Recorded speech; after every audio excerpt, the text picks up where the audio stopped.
nga malaumon matuon ug masaligon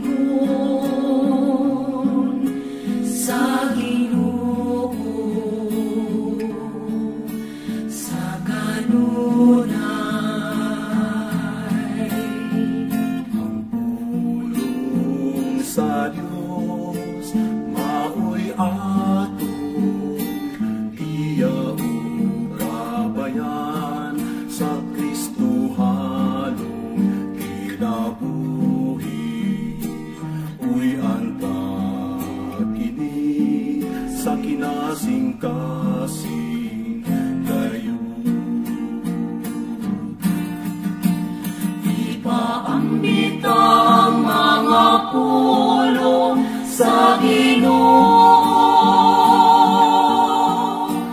nga naghatag sa mga kabus ug katungod sa pagbago sa kalibutan.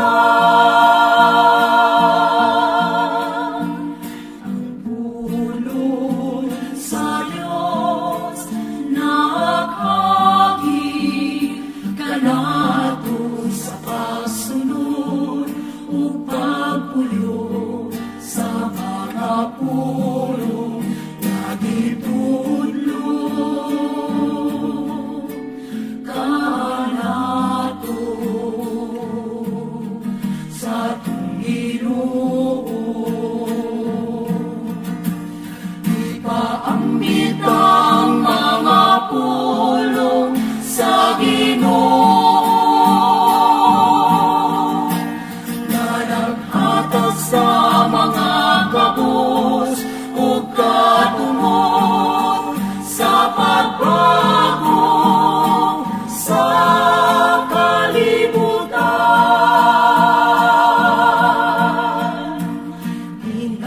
Inasig sa Diyos atong ipaambit ngadto sa uban. Ang mga buhing pulong sa Ginoo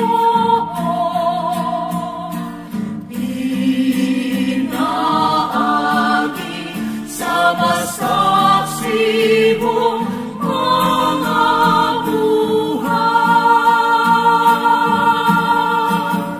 Ipaambit ang mga pulong sa Ginoo